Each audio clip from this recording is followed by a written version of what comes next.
Hello everyone, KirbyVolt here once again, and welcome back to my 2017 year in review for video games. I'm discussing all the video games I played over the year, and kind of giving my thoughts and opinions on them. I already did a part 1 to this. You can check that out in the description below. It'll probably be below the list of all the games covered on this particular video. And that one I discussed games such as Ukulele, Fire Emblem Echoes, and ARMS, so you can kind of see all my opinions on those games there. In this video, I'm going to be discussing kind of more of the later half of 2017 as far as games I played, as well as the games that I would consider like games of the year, or maybe even like my top 5 at the very end. So these are kind of just informal discussions slash recap on my thoughts and opinions on games this year, because there was a heck of a lot of great ones. So I think, starting off, I wanted to discuss there was actually a few Kirby games that were released this year. Not like big, full titles. We won't be getting that until next year, at least in the States. I know there was another Kirby game that was released in Japan and Europe earlier this winter season, but we're not getting that until January, so we have to wait on that. But the two games that we got in the West this year were Team Kirby Clash Deluxe and Kirby's Blowout Blast. And if you're kind of familiar with how I've done things before, I covered at one point Kirby Fighters Deluxe, which was an expanded version of one of the sub-games in Kirby Triple Deluxe. And so Team Kirby Clash Deluxe and Kirby's Blowout Blast are essentially kind of expanded versions of the two sub-games that you could find in Planet Robobot, which was my game of the year last year, but that's because it's Kirby, and I love Kirby. Team Kirby Clash Deluxe, I think, is kind of interesting, because it's a 3DS game, but it's actually a free-to-play game, so it's actually kind of interesting in that regard, because it's like they're trying to do a mobile title on a not cell phone system, which I find very interesting. I think I've seen a few games like that before on consoles. I know it's all over PC. You can kind of do that with a lot of like MMOs and that kind of stuff, but I haven't really seen that on consoles, especially in Nintendo platforms, so I think it was kind of interesting to take the concept of the original sub-game and make it into a standalone, free-to-play, you have to kind of wait X amount of hours to get the life force back, or else you pay actual money. And to be honest, the amount of money you'd pay total to get everything in the game, I think, equates to roughly $20, maybe a little less than that, if you go for everything at once. And I don't think it's too terrible, because there's some extra goodies you get for doing that, some extra music and some extra kind of fun things to see, but not necessary. I think the appeal of it, though, is kind of this not necessarily turn-based, but this kind of RPG-ish style system, utilizing the different Kirby abilities in the traditional Kirby format with the 2D plane and everything, and it's kind of fun to make teams using the different abilities. I think my one thing, and I said this before in the Planet Robot video back when I was covering the original version, is that I wish there were more abilities used, and it's still just the same four that were in that sub-game. So there's Sword, Hammer, Doctor, and Beam, and they're all fine and they're all fun to use, but I wish there was a few more. I think they could put some more abilities in that would make them fun, that still fit that kind of RPG-like aesthetic that they're going for. That said, it was very surprising to see a lot of the assets reused from Planet Robot and from Triple Deluxe kind of coming together to be other boss encounters. It was fun to see a lot of these bosses again, fun to see them in their proper form, so like actually getting to see Wispy Woods for once instead of Flowery Woods or Clanky Woods as he was in the other two games, seeing the actual Ice Dragon, that was really fun. And it was also really cool to see all the different little outfits. As you go along, you can upgrade your gear, and all the gear, as it gets to the higher tiers, it actually references a lot of different Kirby. It references a lot of different past Kirby games, and there's a lot of cool fan service in that regard. I actually really enjoy a lot of them. I especially I like the Dark Matter sword outfit, or the Taranza Doctor. Like, there's a lot of cute stuff like that. And speaking of which, I think what's actually kind of interesting too is that, while it's very minimal, there is still kind of a story that goes along with it, and it's actually kind of interesting how they pull it off, because it kind of pulls in from Triple Deluxe, a little bit from Robobot, and a lot from Amazing Mirror. And if you saw the end of not Amazing Mirror, the end of Triple Deluxe with its DDD tour, Amazing Year kind of plays into that game too, so they actually kind of really brought it back in to kind of play a big significant role, and as such, one of the characters that I think really needed some more standout attention, which was Taranza from Deluxe. He gets a lot of love in this particular game, especially some aspects of Taranza you probably didn't know, and I think that's actually really awesome. If you're not a big Kirby fan, you don't know who that is, don't worry about it, but I think it was actually really enjoyable.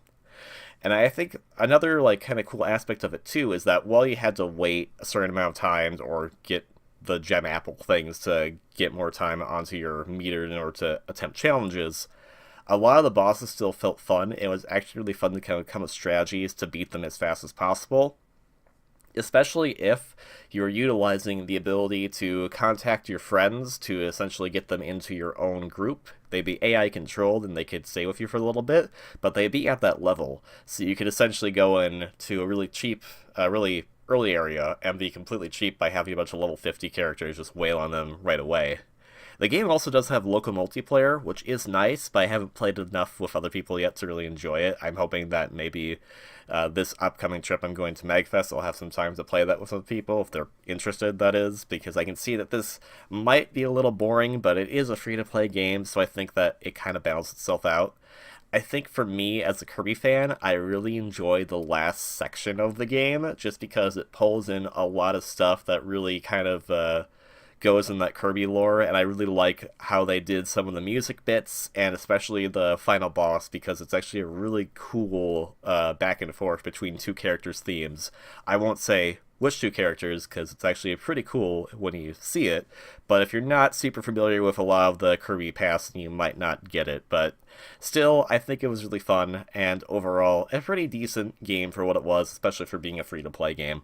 The other Kirby game, which was not a free-to-play game, was Kirby's Blowout Blast. Now this is a more kind of full take on the Kirby's 3D Rumble from Planet Robot, and I'm actually really excited to see if they would do an even more full game like this, because this is just about a $7 game, so it's meant to be kind of a cheap, quick, easy game to go through, and just kind of a more practice through it to get better high scores, better times, etc. It's kind of like DDD's Drum Dash Deluxe that was released a few years back, in terms of like what it wants you to do. It wants you to learn the system and then master it.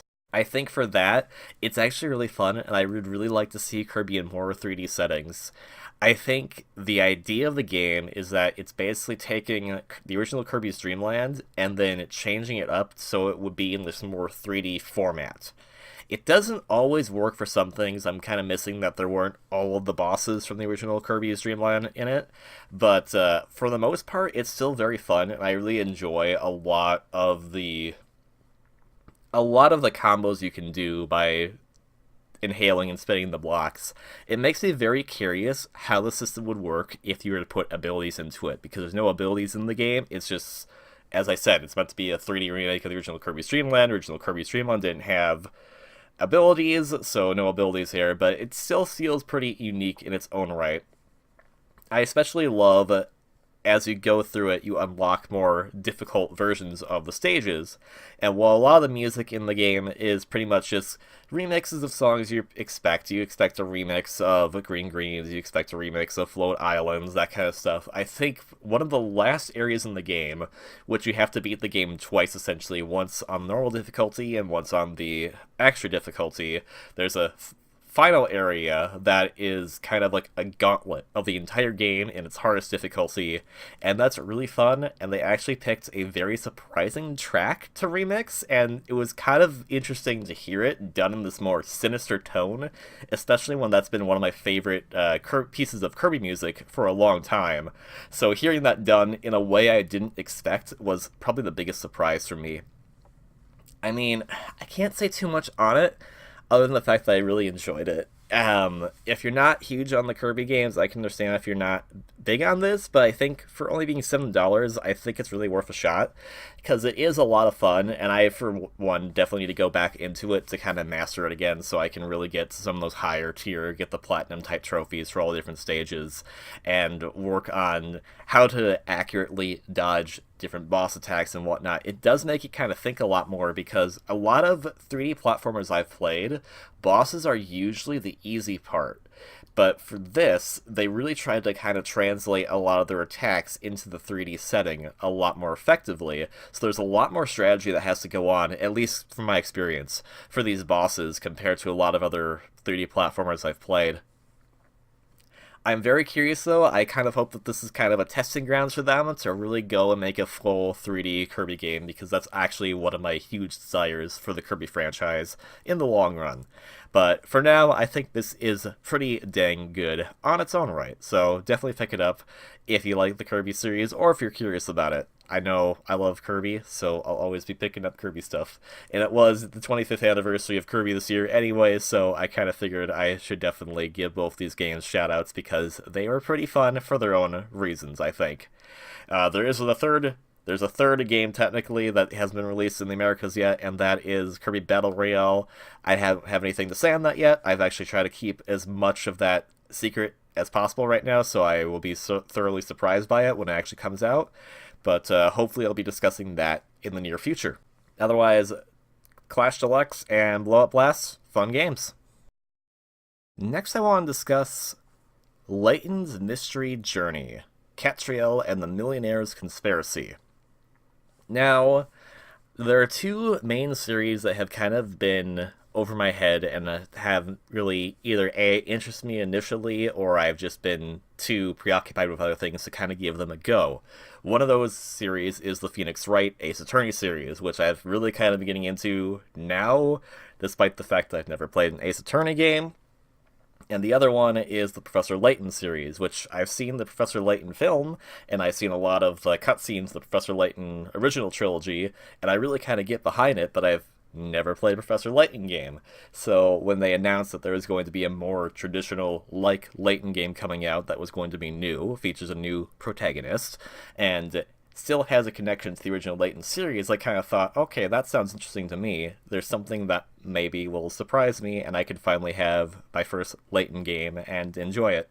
And overall, I think it was pretty good. I can understand longtime fans of the series being a little annoyed by it, and that's not to say that it's overall bad, it's just the way it paces itself doesn't really feel like the Layton games before it. This feels a lot more like a mobile title, and since it did release on phones first, I guess that's kind of why. But at the same time, I did really kind of get behind these different characters. I think the main protagonist, she can be a little snooty sometimes, which I found really hilarious, because I'm like, well, if your dad's Herschel Layton, like, dude, he would not approve of this at all, but whatever. And one of the big reveals very late into the game, I was honestly shocked by, that I kind of went, I didn't put those pieces together at all, but when it came down to like the whole, well, here's the story, and it was like, oh, okay, and it did still kind of tug at the emotional heartstrings that I have come to expect from my knowledge of the Professor Layton series so far. I think the one thing for me that was the hardest part to get through was the puzzles. I was familiar with the Layton series in terms of plot, but not in terms of the gameplay. So a lot of these puzzles stumped me, and I felt really dumb because I wasn't very smart at figuring out such obvious things, or the fact that they weren't as obvious as they should be, but more so that it's like, don't think about this, think about this, and I was always overthinking the picture or not looking outside the box, as it were be. I think because of that, sometimes the game to me felt a little intimidating, but overall I still enjoyed it a lot, and there's still a lot of other puzzles to do in it because I haven't found all of them yet. I need to go back to do all the puzzles. There's a lot of daily puzzles that they've been releasing since the game first came out for the 3DS, which is how I've been playing it. And I'm also just kind of excited to see where the game goes and where this maybe new series might go. I've heard recently that there's actually going to be an anime series for Katrielle, but I'm not sure if that's going to be based on this game, which it easily could be. This game feels like a very daily life type game, and I think that's pretty easy to adapt into an anime, but I'm not sure if they're going to go any further with this particular game, or as a series because it kind of ends on a bit of a cliffhanger. And it's not a big major one, but it's enough to make you think that if you're a fan of the Professor Layton series, you kind of like, okay, I'd like some answers now. Please give answers.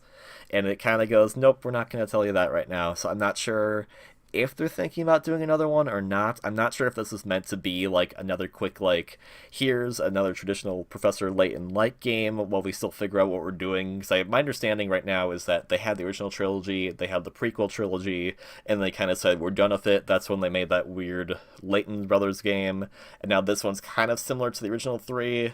The original two trilogies, but it might just be another standalone game. I don't know. But overall, I think that I'm really excited to see more of this world because I think it's actually a really interesting.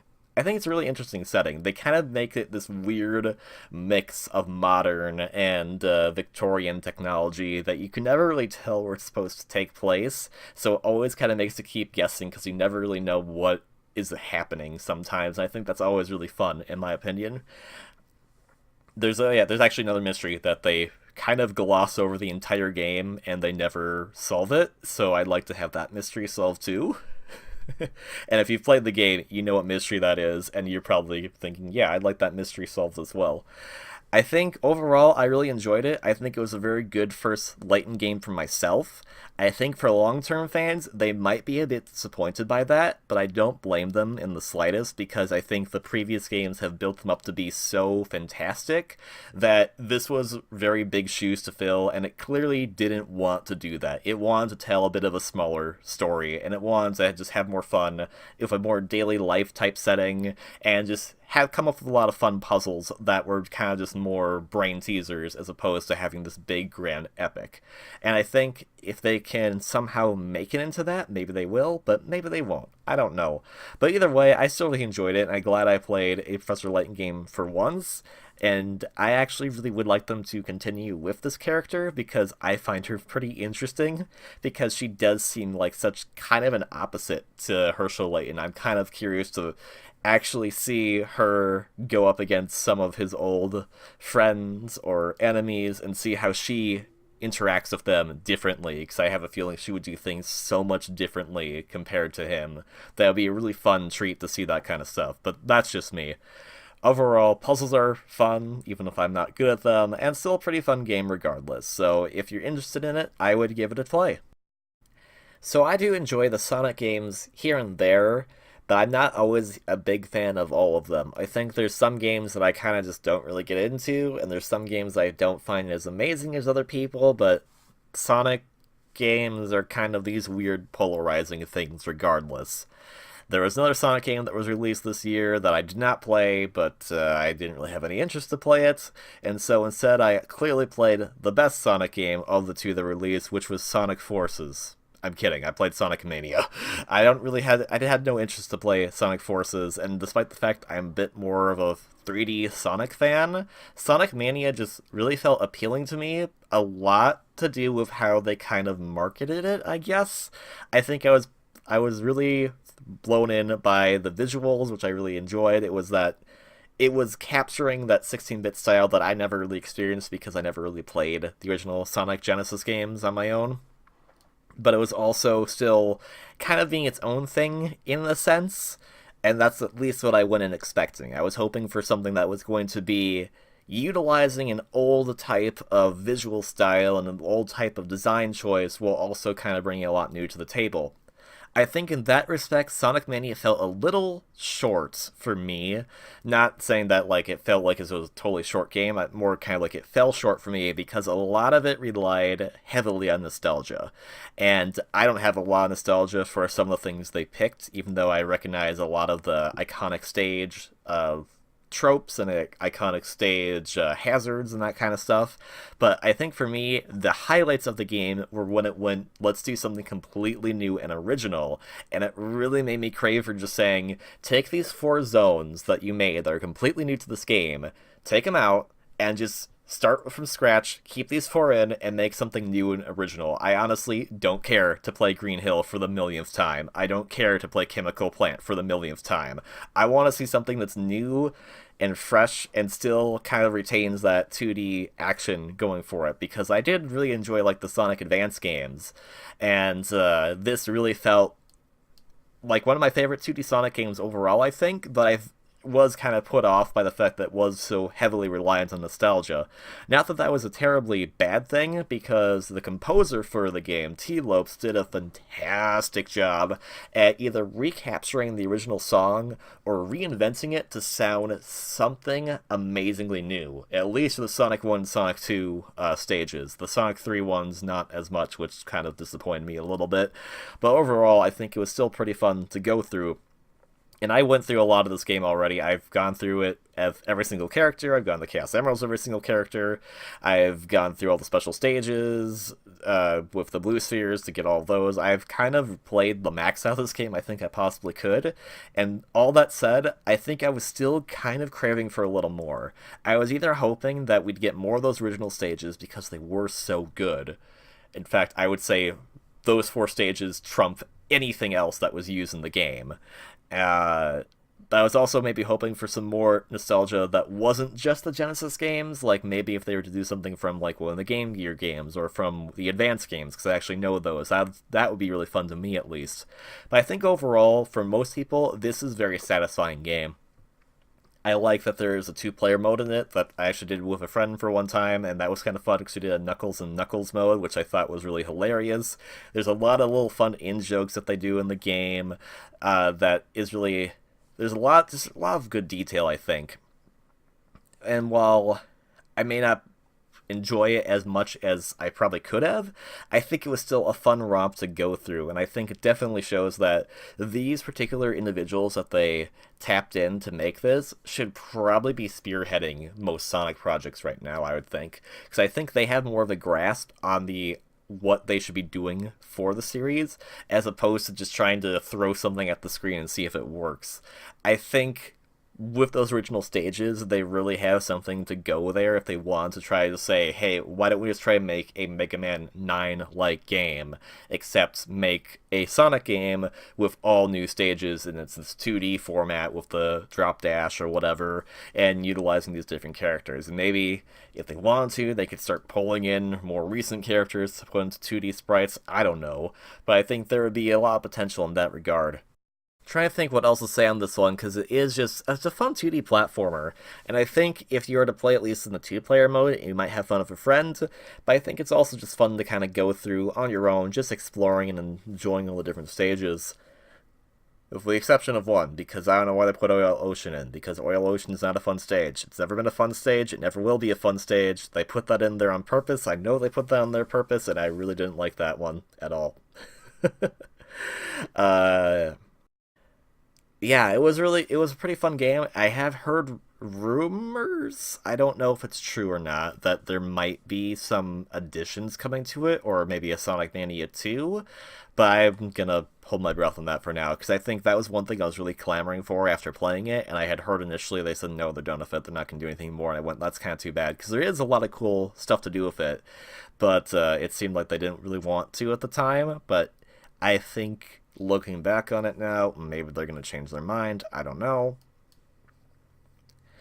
But overall, it was still pretty fun. I am definitely not my favorite Sonic game of all time, but it was definitely one of my favorite 2D Sonic games of all time. So I think it was still really fun, and I think they really kind of have a good mastery of what they should and shouldn't be doing. So I hope to see it more from this team in particular, because I think they can really steer the Sonic series in a better direction than the unknown whatever the heck Sonic Team's doing right now. I don't really hate Sonic Team for what they're doing, but it seems clear to me that they don't really have a clear focus. They kind of just do whatever. So I think because of that, that's how we got this game in the first place. So I'm kind of hesitant, because if I say I don't like what they're doing, then we might not have gotten this in the first place, but I don't know. But overall, I think it was still a fun game, and if you really enjoy the Sonic series, if you enjoy the Genesis games, and if you enjoy just really fun stage design and really, really good music, you will definitely enjoy this game. Alright, so next I'm going to talk about Pokemon Ultra Sun, which I totally beat by now, and I did not spend 60 hours trying to get a shiny. Nope, no siree.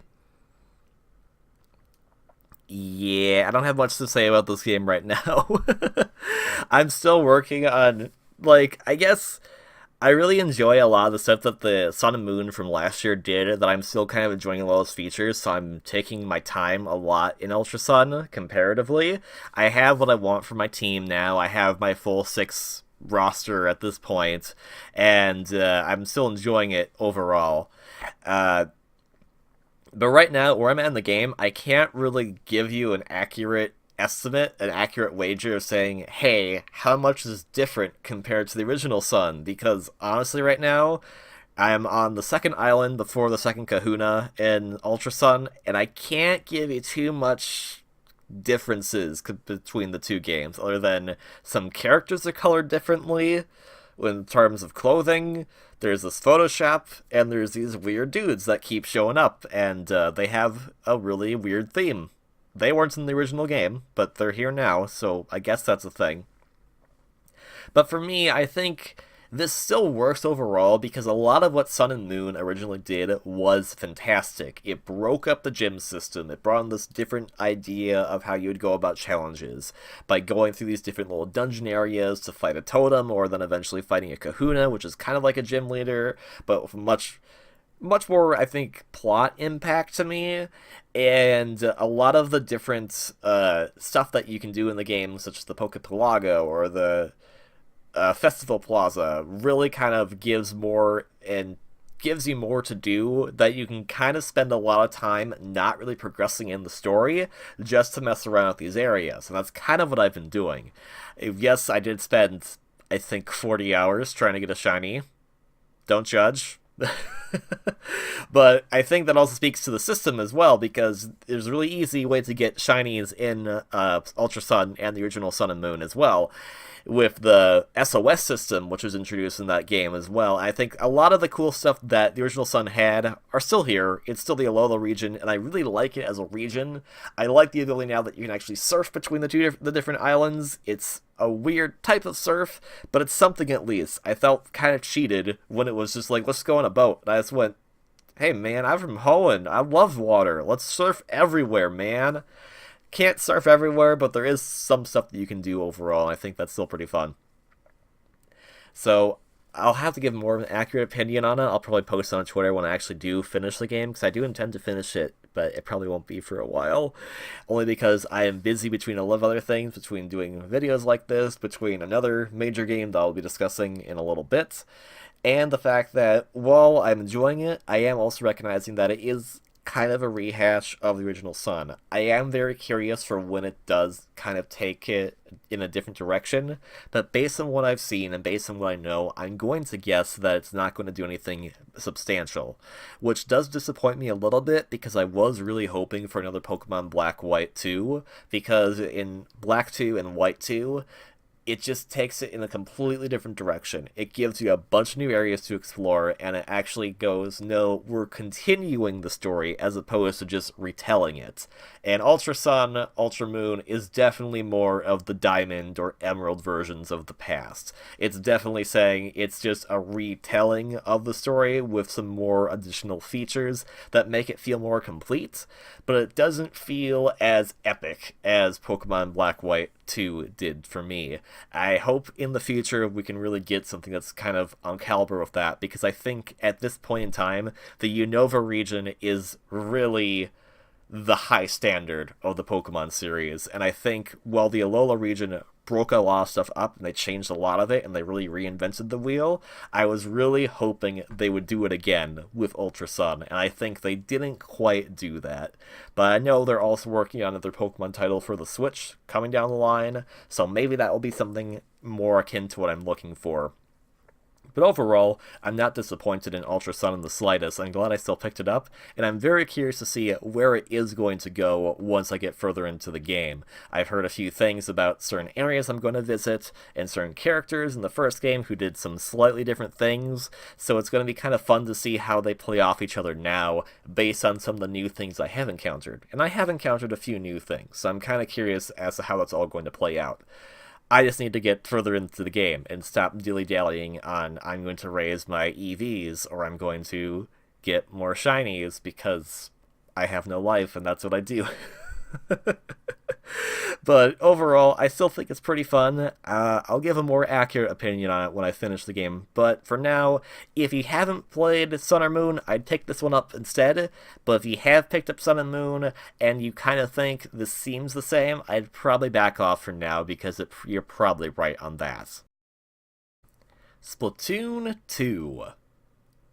This was a very anticipated game because the first Splatoon was fantastic. Splatoon made one of my games of the year for 2015, tied with two other titles, but it was still one of my games of the year for 2015 for sure. And Splatoon 2 pretty much carries on everything that the original Splatoon had going for it. My only gripe with it is kind of a minor gameplay thing, is that since you don't have the gamepad, it's not as easy or intuitive to look at the map, but that's really about it. Everything about Splatoon 2, they really tried to kind of fix things. They tried to make things a little more balanced between weapons, they introduced new weapon types, which are really fun to use, and they kind of expanded stuff of what you could do. The story mode is back again, much better than the first one, and I actually liked the first game's story mode, so it was actually really cool to see an improvement on that. It was also cool to see how the multiplayer changed a little bit. There's still the traditional turf war mode, as well as the ranked battle, but I like that they included this new addition, which is League Battle, which is essentially ranked battle except on teams. And this, I think, really solved one of the main problems with the first game, because in ranked battle in the first Splatoon, you could really cheat the system and just make a team whenever you want to in ranked battle, and it would always go off one of the players' overall level as opposed to kind of taking them as a whole. So you could bring in someone who was level 1 and then have a teammate who's level 50 and just have them come in and then wreck everything, and then you'd reap all the benefits for that. That seemed kind of unfair, so they kind of balanced that in the sense of the league battle, so I really appreciate that. And I also really enjoy a lot of the stages they put in the multiplayer so far. All the multiplayer stages that they've put in, whether it be returning from the first game, because they've actually changed up a little bit from the returning stages, so they feel a little different, and they feel a bit more interesting to traverse. And a lot of the new ones all feel really fun to maneuver around and to get your ink everywhere.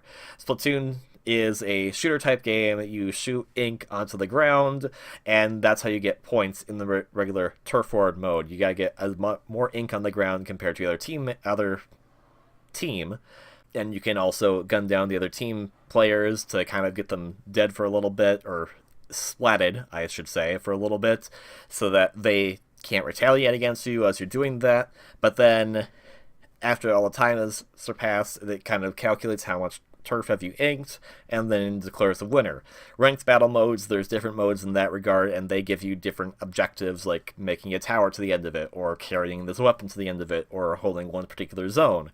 A new ranked mode that they recently introduced is this clam mode, where you collect all these little clams. You have to try to get 10 to break a barrier, and then all the rest of the players can start chucking as many clams in there as they can while time's up, while the barrier's timer's ticking down. And I feel like that's actually a really chaotic and fun mode. I was playing it very recently with a friend, and like I could never be mad at that mode, even if we lost a lot, because it was just so much fun. I think that's really nice thing about it, is that Splatoon really does have that fun aspect going for it. I also appreciate a lot of the new music they've added to it, because it feels a lot better. I think originally when the game first released, the only good music was really in the single player mode. A lot of the multiplayer music wasn't that great, but I think a lot of the new ones they've added has really improved it. And speaking of new things, the two new weapon types they've added, which are the dualies and the brella. The dualies are cool. They're two kind of splatter shots, two mini splatter shots that you can use together, and I like them because it's kind of the rate of fire I like to use with these types of weapons, but they also allow you to do this little dodge roll twice. It consumes ink, but it is really cool because you can kind of just get out of the way of enemies and whatnot. So it's kind of a maneuvering, evasive type weapon. And then the Brella is a defensive type weapon because you do a shot and then you put up this Brella, which can then act as a shield. There's a lot of different types that they've added so far. I'm very excited to see one type and try it out that I haven't gotten to try out yet, that just recently released. And I'm also just very curious what they're going to do as far as more content getting added. Because of the first Splatoon, they are updating it for about a year, adding new weapons, adding new maps, and it seems like maybe even adding new modes. And it seems like the Splatoon 2, they've added new weapons already, they've added new weapon types. The Brella wasn't something that was in the game when it launched, and neither was the Clan Blitz mode, so I'm kind of excited to see if they're going to put anything more that's new and expansive like that in the game as well for the main multiplayer. The single player I really enjoy.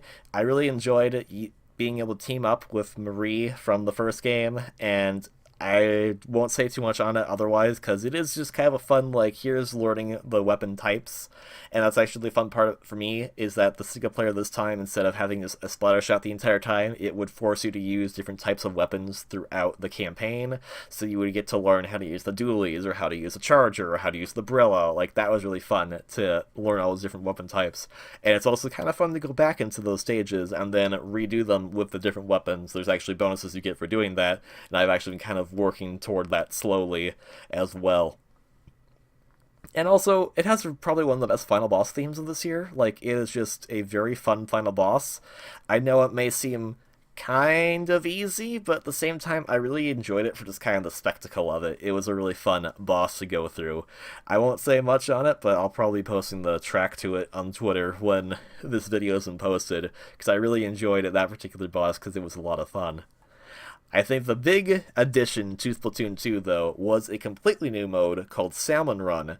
And in this mode, you team up with 3 other people as a team of 4, and you have to fight off hordes of enemies. It's kind of like if Splatoon met Left 4 Dead, I guess, if that makes any sense. Maybe that's the wrong analysis there, but I kind of felt like that was the idea.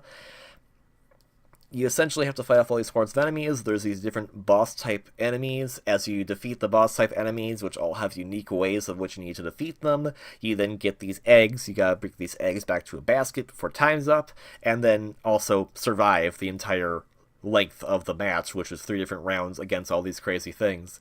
As it gets progressive, as you get better at it, it gets progressively harder, and it's actually really fun to kind of get into these more harder type scenarios where you just have to really kind of figure out what you're doing, and really it's really battle of wits between you and these hordes of enemies as you try to figure out how to defeat them, especially because in the main online mode, it will have a set amount of weapons of what you can use for that particular match, and it will randomly assign you one for each wave, so sometimes you'll be given a weapon that you may not be good at, so you need to really learn how to use that weapon as well in order to succeed in defeating these hordes of enemies in order to get the golden eggs to reach your goal. I really appreciate that mode, and it's always a fun to play with players. I think my only gripe on that is that it's randomly timed. There's parts where it's actually down, and people have complained about this ad nauseum already, and it seems like they kind of aren't going to be changing their tune on it, which is too bad. But overall, when it is up, it's actually super fun. But I think a lot of the multiplayer stuff, especially with the new weapon additions, the new ranked mode edition, has really kind of been able to take the heat off that a little bit, because there is so much still fun to do. There's still the Splatfest, as there was in the first game, where you become one of the 2 teams, doing a turf war on different stages, including a very special stage that's only made for the Splatfest, which has changed every single time, which is really fun to play through. So I'm actually really excited to see more from this game as it goes forward. Definitely highly recommend. Honestly, if you have a Switch and you don't have this game, what are you doing? You need to have this game. It is a must-have for any Switch owner, in my opinion. A Hat in Time. This was one of the biggest surprises of this year for me. Well, I did technically back this game on Kickstarter a few years back for a pretty small amount. I was surprised at how much I enjoyed and how much I loved this game. It's a bit short, but overall, it just was oozing with charm.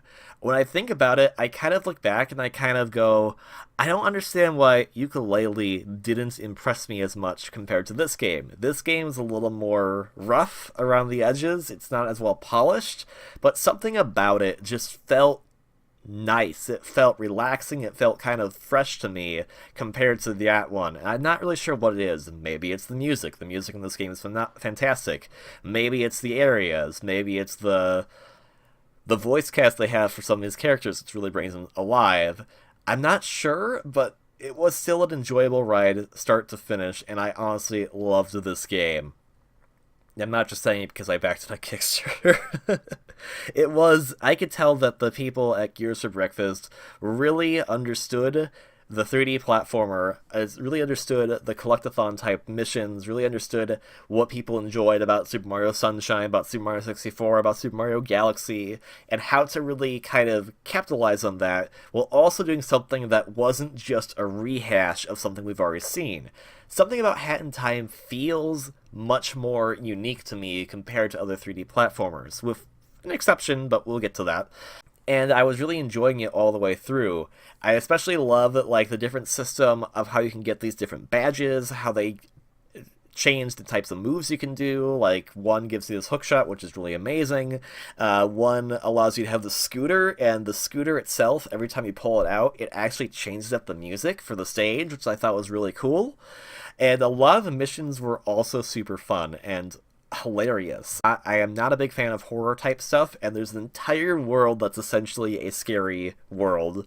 And with the exception of one stage, which legitimately was scary, the overall tone of the entire world, while trying to be foreboding, was hilarious because they put in this one character who's the main antagonist of that particular world, who was really hilarious. I think a lot of it has personality, and I think that's probably what I liked about it, is that Hat in Time had a ton of personality to it. All the characters, from the main character you play as, who doesn't really speak that much, to all these different characters you find throughout all these different stages, have all their fun, interesting nuances to them that make them really fun to interact with, and make them fun to say, okay, well, I want to get to the end of this stage because I want to see what might happen. All the boss fights are really fun. I know I was mentioning when I was talking about Kirby's Blowout Blast how 3D platformer bosses I feel aren't usually that interesting or not that hard, and here for sure they really understood how to take your abilities and how to make them really effective and how to really make fun bosses that not only represent the boss, the character they are, but also the world they represent, which I thought was really great.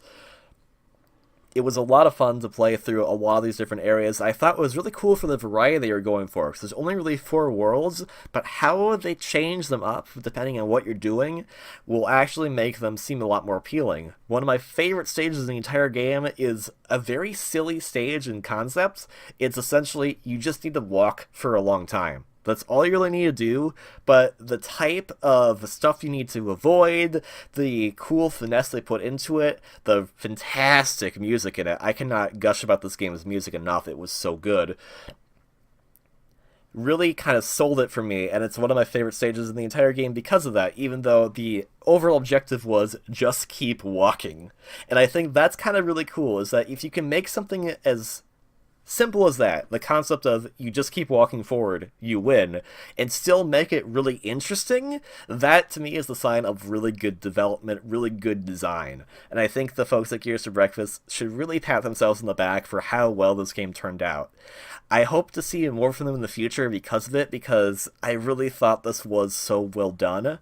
I was sad that it was pretty short. There's only 40 of those main collectibles to get, but I'm curious to see what they'll be doing in the future, because overall, this was just a blast of a game. It's adorable, it's really funny, and there's a lot of fun stuff that you can do, a lot of different little interactions you can do that really make the game. Like, there's a guy that's playing patty cake, and if you play patty cake with him, there's kind of a surprise he'll give you if you continue doing the animation with it, and it's really, really funny. I love a lot of the cute little details they put into it, especially how they do the final boss, because the final boss has a bit of fourth wall breaking, but it's in a really kind of hilarious but also touching way, and it's really kind of it really shows like the charm of this game, is that it is hilarious but also touching touching. You really feel like you get to know a lot of these characters, and I really enjoyed it because of that. And it was just really well designed as a 3D platformer. There were parts where it was very tough. I felt really tense trying to do some of the crazy acrobats they wanted me to do, but it was really rewarding when I got them all done. So I hope to see more from them for sure. If you have a PC, if you have Steam, and I believe it's also on Xbox One and PlayStation 4 now, I cannot recommend picking this game up enough. It was fantastic. Alright, so what else do I have to say about Tales of Berseria? I mean, I did the whole blind run of the game this year, didn't I? In all honesty, I don't have too much to say about this game that I already haven't said in the blind run. Tales of Berseria was a big surprise to me in its own right, because I had not played a Tales game in over a decade, and I was very surprised to see at how well it still handled itself. I know there's been a few kind of duds here and there between my time away from the series and between now, but I still felt like the game really handled itself well, and I really enjoyed learning all these characters, and especially the battle system, which, while I didn't understand it completely, and I still don't have a good mastery of it whatsoever, it was still fun to use, and it felt much more interesting and intuitive compared to where I left the series off with, which it felt really kind of whacked on, or kind of cheap in a way. So I felt a lot more proud to be fighting these battles and beating a lot of these bosses up. I really enjoyed all the characters in this game, by far. I think I really enjoyed the story of it because it kind of went in a lot of different ways I wasn't expecting it to, and the overall ending that it got to, I was very satisfied with because it ended in a way that felt very fitting for a lot of these characters. It wasn't an overall happy ending, but it still kind of had that sense of hope at the end of it, and I think that was what I really enjoyed out of it, is that it really kind of showed that you can get a lot through tragedy, and it's really helpful to utilize the experience of that to help others. And I thought that was really kind of a good message. I hope to see more from these characters in other fan media, not fan media, more kind of like spin-off media. I know there's a app game, Tales of the Rays, which I think Velvet is now in as a playable character, so it's kind of fun to see how she might play into that. She was also just a fun main character. This is the first female Tales protagonist, and honestly, they should do more female protagonists because she was just that interesting and fun to play as, but also fun to learn about as a character. And I felt bad for a lot of her conflicts because there was a lot of like bad stuff that she had to deal with that she was forced with, and I think that she really kind of came into her own and really made her own destiny from that.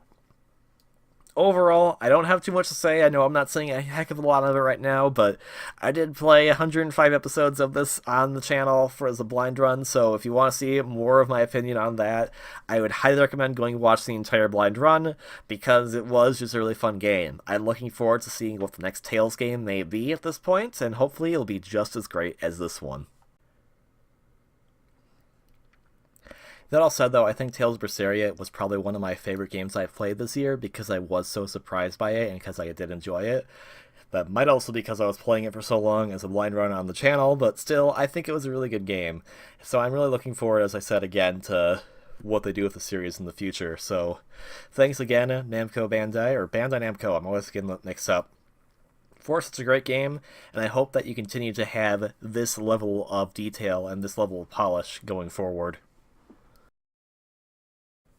Oasis, I feel, is a fantastic gem of a game that probably got overlooked by many, and that is a disappointment because this was one of the best new IPs released this year, period. Oasis is kind of an RPG/town simulator game. You play as this main character who's called a Seedling. His name is Teffy or Tethu, but you can rename him to be whatever you want, or her. There's male and female main character. And what you do is that you essentially go into all these different areas of this world map doing this dungeon crawling, getting into battles with enemies, and you recruit more people to come live into your oasis, your village. And as you recruit more people to come there, it starts to get bigger. They start to open shops there. You can buy stuff from those shops. You can restock those shops. You can use them to get more materials as you go across journeying, expanding your horizon, expanding how many places you can warp to, how many places you can go and fight to get more materials from enemies in order to keep expanding your oasis and getting it into this bigger area. It's kind of this it kind of has this nice duality to it, is that you would start off a in-game day, go through all your shops, get them all upgraded and whatnot, and then head out from there with the party members you chose, either people who are from the shop or from all these other different races that have different abilities, and then go and explore and go through different dungeons, fight bosses, all this fun stuff. I feel like this game was such a blast from start to finish, and it has such a cute appeal despite the fact that it is taking place in a desert, and deserts can be kind of a boring setting, but they really went with it. And they also made this kind of interesting story that goes along with it too. And it was surprising to actually get to this game's ending, which I won't speak much of, but it was still very good, and there's actually more to do that I still need to go back in to do after you beat the game. And I really enjoyed just kind of learning about all these different little characters, enjoying all these different areas and whatnot, and just really getting to explore this very vast world. Gameplay wise, you kind of have this quick combo you can do by tapping the A button. You can do a dodge roll, you can sometimes defend with characters, and then you can also switch between the different characters. All the characters have different abilities, either what can be used for combat or used for exploring. Some characters can turn these little balls that go through holes, others can activate certain switches, some have hammers that can do more damage. Like, it's really fun to kind of switch between these different characters to create a different team. That said, you always have to have your main character in the party, so sometimes it's a little hard, but overall I think it's really enjoyable to be going through all these different areas with these different characters, then finding, oh hey, well I'm blocked by this, well then we need to go back to get this character, now we can do this. Like, there's a lot of cool different things as you kind of go back and forth between either exploration or town building. It's really adorable, and I can't really recommend it enough. I feel that this game, it came out around the same time as ARMS, and Nintendo was really pushing ARMS because it was for the Switch is the newer system, so they're trying to push that, so it kind of fell under the radar, I feel. But this game, honestly, is the best 3DS game that was released this year, hands down. There's just so much charm to it, there's so much great gameplay decisions, so much great design. It was such a cool, fresh concept to be able to play through. And I feel that the overall team behind it really understands the concept of the RPG, really understands how to utilize mechanics well, and I guess I should say it's most of the team, I think, that worked on the original Secret of Mana, so if you liked that game, you're going to probably enjoy this a lot because it has a lot of influence from that series. And that said, I actually just really want a sequel because they said if this game does well, they'll probably make a sequel, and they might think about multiplayer, and I can only think of all the possibilities there is to do with multiplayer with this game, from, like, visiting other oases, to having more people in your party team to do other things. Like, there's a lot of cool potential of that, so I really want to see it just for that. But that said, the original game on its own is fantastic. I love this game to bits. This is not my game of the year, but just below them. So number 2 or number 3 on my list of top 5 games for this year because it was just that good. I know I might not be explaining a heck of a lot about it because it's kind of hard to explain. You really need to play it to understand it, but it is just a really adorable and cute game, and I love a lot of the aspects of it. The exploration, the combat, the town building. There's just a lot of cool camaraderie that you build between yourself, all these different people you find across the desert as you make your oasis. So I would say definitely pick this up. If you have a 3DS, please pick this up. Please give this game support. I think it's actually maybe being discounted right now for the holiday season, so I would highly recommend it. There's just so much to do in this game, so much to find, so much to explore, and so much to enjoy. There's still a lot of areas on the actual map I haven't been able to touch yet because I haven't really gone there with the right types of party members, or the right type of team, and there's certain like different side quests I need to still figure out how to do. There's certain members I haven't actually gone to my village yet. There's a lot of stuff to do in this game. That's what makes it feel so grand, is that everything you do always is helping. Nothing you do ever feels like it's just wasting time. Whether it be gardening, whether it be setting out other teams for expeditions, everything's always coming back into helping you, whether it be making new weapons, whether it be finding new areas, whether it be upgrading more of your shops. There's just a lot of it. It really pulls back into itself, and that's what I think I love about it as a core is that it really all just works together so well that nothing really feels mismatched or out of place. It's an adorable game, and please, please, please pick it up if you have a 3DS. It is just such a great game, and I think it needs all the support and all the love it can get, because I feel like I haven't seen that many people talk about it, so I want to see more people talk about it for sure. Ever Oasis is best 3DS game of this year, hands down. Alright, one more game to talk about before we get to my game of the year. And it's another game that I haven't really gotten too far into, despite the fact that I somehow clocked in 60 hours on it already, which I don't think is right, but whatever. And that is, of course, Xenoblade Chronicles 2. This is a more quote-unquote direct follow-up to the first Xenoblade game. I can't really speak to that yet because I'm not very far into it. And also kind of a follow-up to Xenoblade Cross, which was released back in 2015. Xenoblade Cross was one of my 3 games that were given Game of the Year status. And actually, I make one quick addendum. Ever Oasis, it was developed by Grezzo. If you don't know who Grezzo is, they're the people who, while they're separate, a lot of their staff initially came from doing the Secret of Mana games, to found Grezzo, but they are also responsible for doing the Ocarina of Time 3DS ports and the Majora's Mask 3DS ports, as well as Triforce Heroes. I only bring that up because Triforce Heroes was yet another one of my games of the year. That was my 3DS game of the year for 2015, so that's why I wanted to bring them up again, because Ever Oasis is amazing. Anyways, Ever Oasis, go get Ever Oasis. Okay, anyways, Xenoblade Chronicles 2. Xenoblade Chronicles Cross was one of my games of 2015 of the year, and Xenoblade Chronicles 2 so far is really holding its own. I think that it takes a little while to get into it compared to the other 2 games. I feel like the first Xenoblade and Xenoblade Cross kind of throw into the action a little sooner. Xenoblade 2 so far has been a bit kind of slowish, but at the same time, I think I like that because it's really taking its time to kind of tell the story, and I feel like the story it's going to tell is going to be pretty amazing. I already am really liking a lot of these characters. I really have been liking especially the English voice cast for it, because this time they kind of did a combination. The first Xenoblade was pretty much primarily European and British actors, whereas Xenoblade Cross was pretty much only American actors, but this time they kind of have a nice blend of it. So our main character Rex speaks with a very heavy Scottish or Irish accent. I can't tell the 2 apart that often, so my apologies. Whereas his main companion character, Pyra, has an American accent to her, so it's kind of fun to see the 2 of them work off each other, because it kind of does make you understand, like, oh, there's a bit of a divide between these 2 characters for a plot reason. I won't explain why there's a divide between them, but there's a plot reason as to why that is. I kind of like the idea that they have these different voice origins, because it does kind of also give audio implication as to them having this kind of divide. I really enjoyed that aspect of it so far. Combat has been probably the most fun part of the game, obviously, and it's been really interesting kind of learning how it works, because it's much more simplified, I think, at least to me so far, compared to the previous games. The previous games, you'd have a ton of arts, and you can just kind of use them whenever.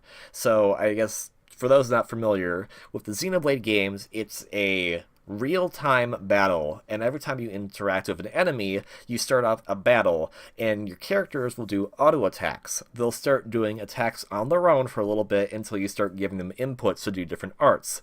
These arts in the previous games would use up certain MP or SP gauges that you couldn't use them for a while after the fact, but in this game, you don't get many of them to use. In both Cross and in the original Xenoblade, you'd usually have about like 8 that you could pick from at any time that you put onto your charts to use.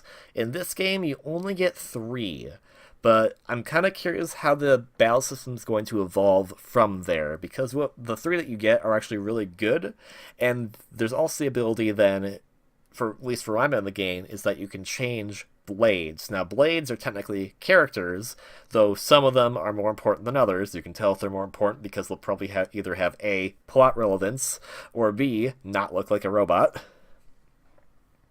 But despite this, you can switch between these in battle at certain points, and when you switch between them, that will actually change your weapon type. So right now, on my main character, Rex, I have, he has sword types initially, because he's bonded with Pyra, but I also have this knuckle type, so I can change up so I can start punching enemies as well. And depending on the type of weapon you're using, actually changed up the type of arts you can use as well. So I think that's kind of the cool aspect to it. So while it seems limiting at first, it starts to get more expansive as it's going along, and that's why I've kind of been enjoying it so far. Especially because that kind of speaks to the rest of the game, is that the game kind of feels limiting at first, but then it starts to gradually expand. I think they want to kind of back away a little bit, because in Xenoblade Cross, they literally gave you the ability to pretty much go wherever you want right away, which was a little daunting, so maybe that's kind of why they wanted to scale it back a little bit for the initial parts of the game. But now that I'm kind of in one of the more open areas, I'm really enjoying it. I'm enjoying the music as well. Xenoblade Cross was okay, but it didn't hold a candle to the original Xenoblade's music for the most part, but this game definitely is trying to compete with the original Xenoblade in terms of music. It is so good. Like, I can't get over how amazing some of the area themes are so far. Like, the first big grassy area is on par with Gar Plains in terms of like how great the music is. The battle theme is also probably one of the best battle themes so far in the Xenoblade series, which is really fun. And all the characters that I've met so far have been really interesting and fun, and have their own kind of like nuances to them and secrets that I feel that I'm going to get to learn more about. I think my favorite character is Tora, because I love the Nopon, and the Nopon are adorable. Even if Tora seems like he might be a bit of a perv, but regardless, I think he's still kind of cute, and he's been a really big help to the team as well. Now I have a full team, going out with a full team of 3, beating up as many enemies as possible without getting incapacitated. It's just been a blast so far. I haven't gotten too far into the story yet, so I can't really say where it's going to go, so I can't really give an accurate assessment on it like I could for Xenoblade Cross, because I was pretty far into Xenoblade Cross when I did discussion on that 2 years ago. But I'm hoping to get more into Xenoblade 2 going forward, especially now that I have more time in my hands to really enjoy it. I think I've been really enjoying the like kind of more dramatic moments so far, and I'm kind of curious what the mystery is, because there's essentially, from my understanding right now, at this point in the story, 2 different factions that are kind of fighting, but why they're fighting isn't really clear, and it all has to do with one of the characters in your party as to why they're fighting. But this one character also wants to go somewhere else, and that might stop everything. We don't know. And there's also kind of this mystery of, okay, well, what if this character's lying to us? Like, one of our party members blatantly just says that, hey, what if they're lying? And it's like, well, it'll be a fun adventure anyway, so I'm kind of like, it would be. So I'm kind of excited to see where that's going to go. I do like the side quest system. They brought all of the side quest stuff back that both the original Xenoblade and Xenoblade Cross had.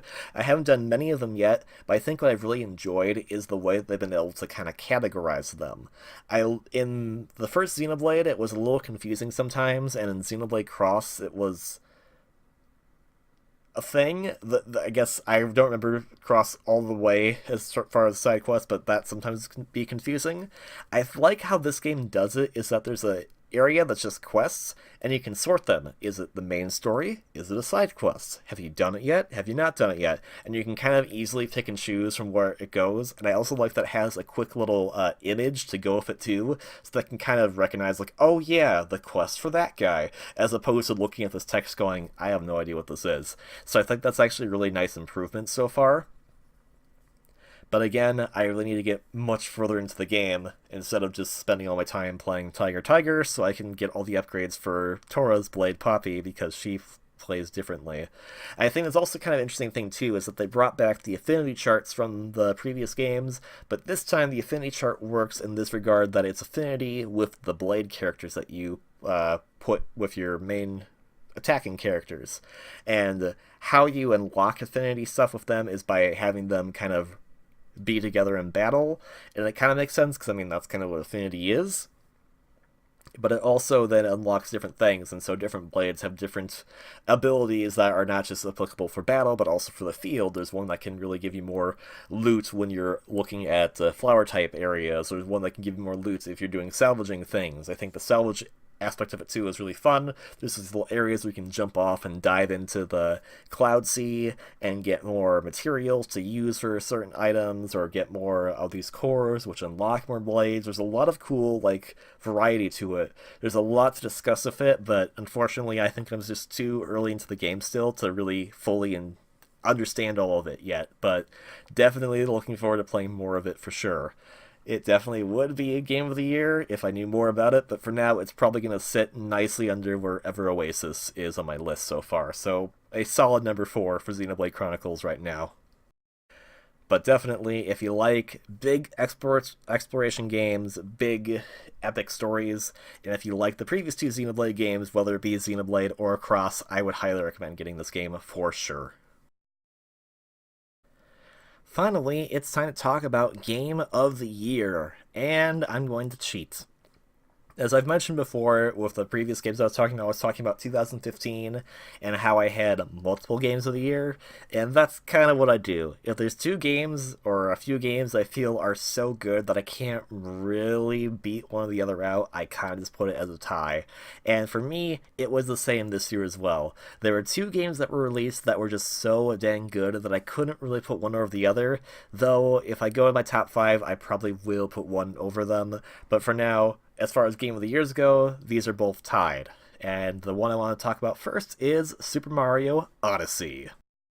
To be honest, I wasn't super interested in this game initially when they first showed it off way back in January 2017 with its kind of more, just kind of like, oh yeah, another 3D Mario platformer trailer, whatever.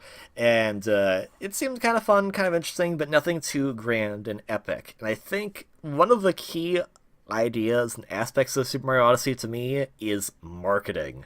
Whoever saw that first trailer probably went, we can do better, and really thought of different ways to make the game seem a lot more appealing to the fact that it's one of my favorite Mario games of all time. And I'm not saying just because of the marketing itself, the game itself is fantastic, but I got much more hyped for it because then there was the E3 trailer, and well,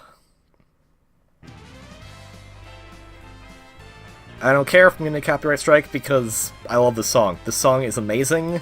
I love this song. I listen to the song 24/7 if I have to because I just can't get enough of this song.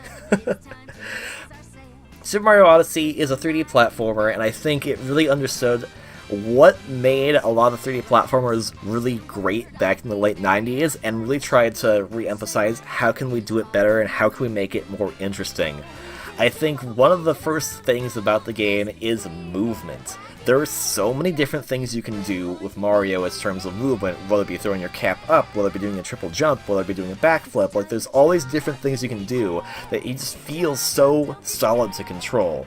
It does feel a bit slow at first compared to previous titles, but I think it works because you just have so much variety to work with, and it's really more about exploration as opposed to kind of hard, challenging stages. Not that there aren't those, there's definitely a few challenging stages later on in the game, I think, but initially it is just a lot about exploration, trying to figure out different puzzles, trying to figure out how to find all these different power moves scattered across all these big expansive stages. There's a lot of fun to do in this game, and it's just a really treat and a blast to be exploring all of it.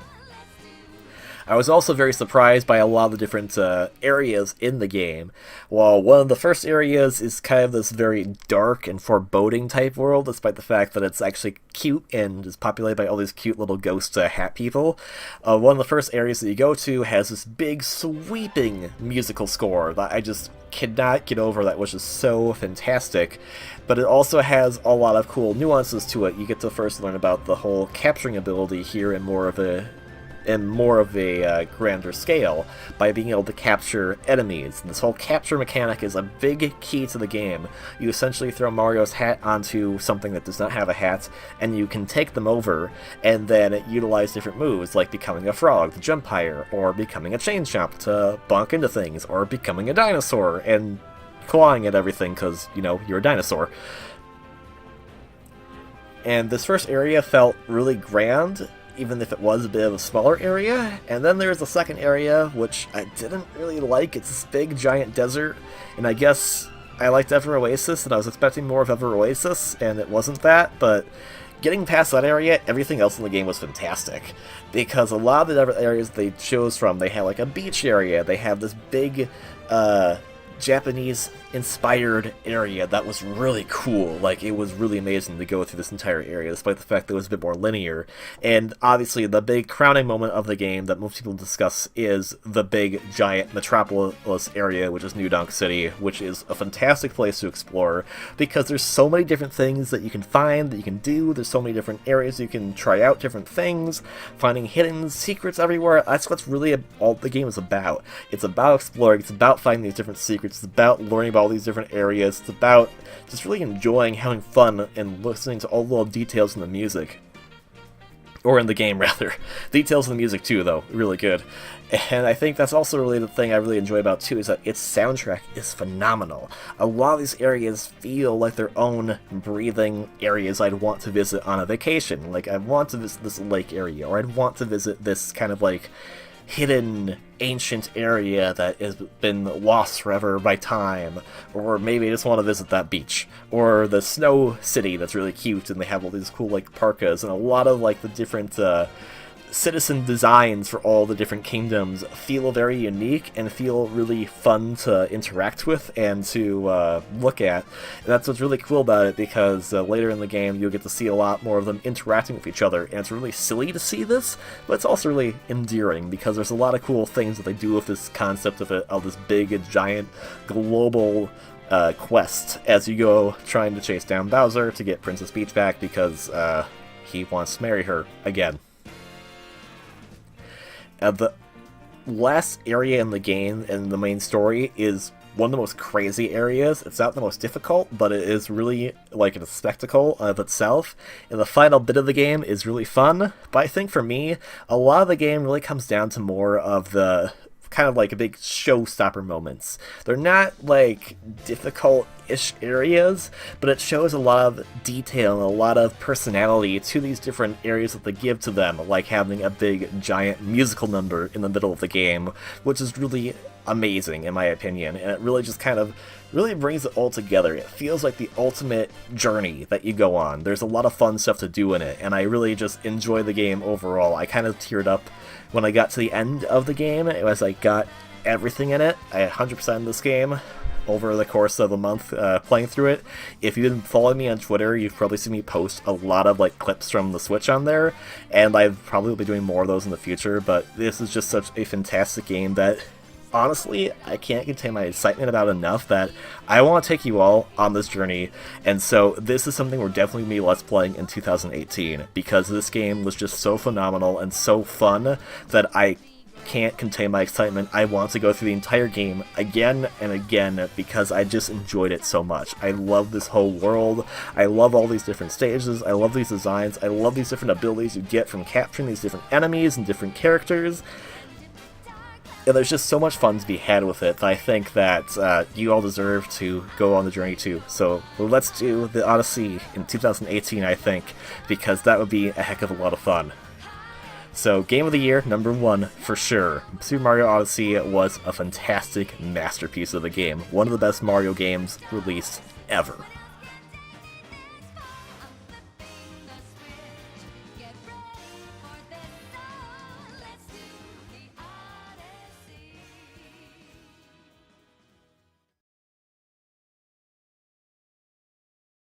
And that leaves us with one more game to discuss, my other game of the year, and if I had to do a top 5, this probably would be #1. You probably were wondering, well, if you've been doing things in kind of order of when things were released in 2017, and you like Nintendo stuff so much, isn't there a game you're forgetting? And you're right, and I was saving it for this last bit, even though I might not have as much to say on it right now as I'd like to, but gosh darn it, Legend of Zelda Breath of the Wild. What a fantastic game. I should say, starting right up front, a lot of times when I play Zelda games, I'm kind of always saying, okay game, you gotta challenge me, you gotta be better than my previous best game, which for the longest time was Legend of Zelda The Wind Waker. And I was always hoping that they would really outdo that game at some points, because that's what I really want to see. I want to see improvements. I want to see new challenges. I want to see new styles. I want to see new types of things to come out and really impress me and wow me. And start to finish, and start to finish again, and start to finish again, because of all the DLC stuff that's been added to it, Breath of the Wild has continued to impress me and wow me, and what a fantastic game, if not one of the best adventure games ever made. Oh my gosh, this game, it was so fantastic. So, I guess to explain, Breath of the Wild, Legend of Zelda, is an adventure game. You play as Link, and you have been asleep for 100 years. There's a huge reason as to why, but you don't find out right away. Link has kind of lost his memories, and you need to kind of put the pieces together as to why he was sleeping for so long and to why that was going on. There's already a huge story element put into the game compared to other Zelda titles I really enjoyed. And as you traverse through this world, you pick up more weapons. You find more things to use as weapons or shields, and you have to go and combat and eventually journey across this big, expansive world. What I think the greatest part of it is while the first bit of the game you're stuck in this one section already feels so grand. It feels so huge. There's a lot you can already do in this one section that is just, in all honesty, about, I don't know, less than 10% of the actual game, which is incredible because there's a lot of stuff that you can do in that area that really just showcases the different ideas that they're going for. You will go and get these 4 different items that you'll be using for the rest of the game that have very different and unique properties to them that help you solve different puzzles, while also helping you in combat a lot. There's a lot of cool things you can do with them. There's a lot of fun things you can do by, like, sneaking around, grabbing and stealing weapons from enemies, beating up enemies, cooking to make different foods to give you more health or give you more stamina, and climbing all over the place, or finding cold areas and learning how to get either the right clothing or finding the right types of cooking to make yourself resistant to the cold. There's just a lot of cool things already that you just learn from this one little area. And after you complete that area and you're finally given the one item that saves you pretty much 100% of the time in the game, which is the parasail, you are then open to this vast, vast world. And while it might not be the biggest world ever created in a video game, I feel like there's still a ton to do. There's a lot of times where you'll just go off the beaten path, which is really pretty much encouraged, or not only encouraged, probably a requirement of the game, as you find something else to do. Maybe you'll find some kind of cool little side quest to do. Maybe you'll find a stable to find more horses. Maybe you'll find a pack of horses and get on one of them and start utilizing them as one of your new stallion companions or something like that. Maybe you'll find one of these little shrines. There's 120 of these scattered across the entire world, and they all give you upgrades to your health or stamina as you go along, and they all have these fun little puzzles in them that's just really cool to do. There's just so much fun things to find and do in this game that every time I come back to it, I always find something new. It's just been that way regardless. And I especially love the actual story that they get going into the game. You learn more about Link as a character, you learn more about the Princess Zelda in this game, who I thought was a very sympathetic and kind of tragic character in a lot of regards, because I felt really bad for her for a lot of stuff that happens in the course of the story, which is really great. You learn about these other 4 characters, these champion characters, who also have very tragic fates, and it's kind of as you learn more about them, and even with some DLC that focuses more on them now, you see more about them, you learn more about them, you kind of perceive them in these specific lights, and you kind of just realize of how, like, tragic the story of this game is, despite the fact that you can eventually get to the end of it and have a really cool final boss fight, which I really enjoyed.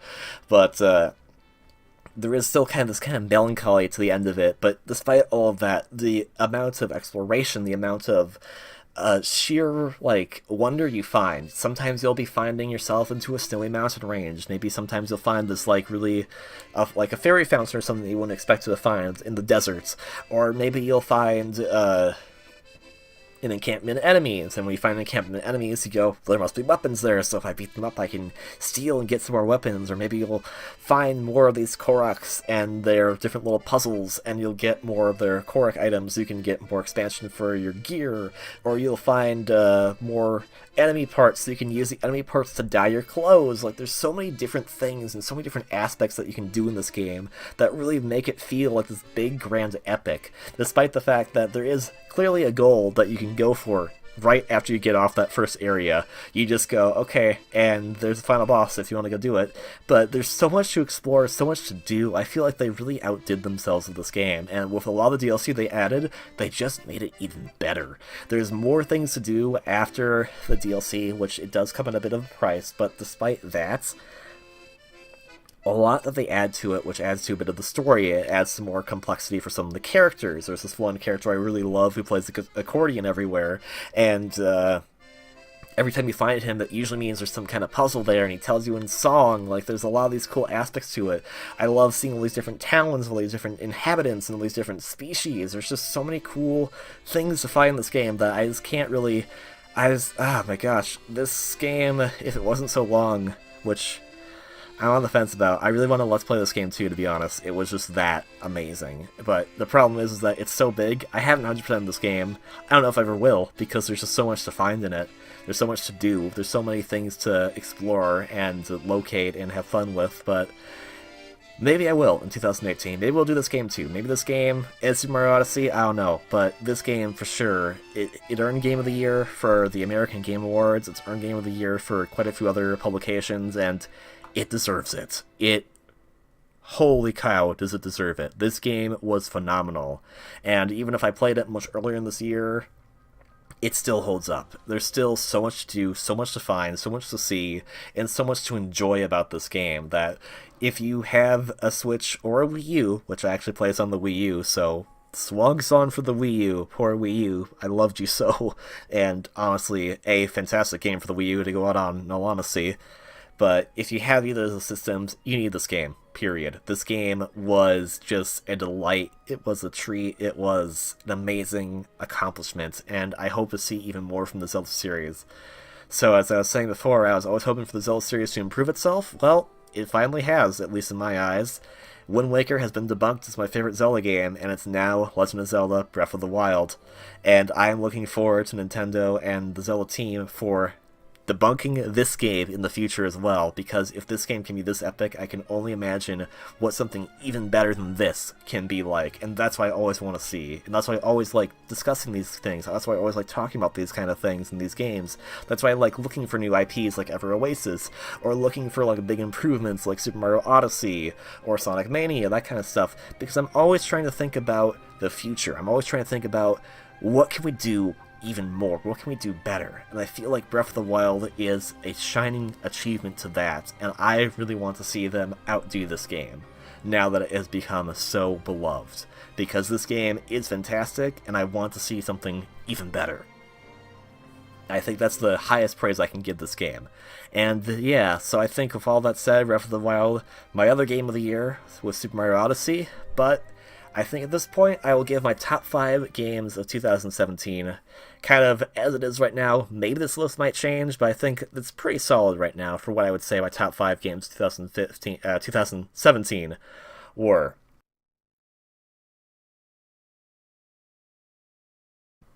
Number 5, Tales of Berseria. I played this game blind on my channel, and I really enjoyed it from start to finish. I really appreciate the Tales series is still going pretty strong, and I hope to see something more akin to this in the future. I'm definitely back on board to playing more Tales games down the line. Number 4, Fire Emblem Echoes. I discussed this game pretty in-depth on the previous part, but this has become one of my favorite Fire Emblem games. Probably second favorite to Radiant Dawn still, but dang, was it good. A must-have if you have a 3DS for sure. Number 3, Ever Oasis.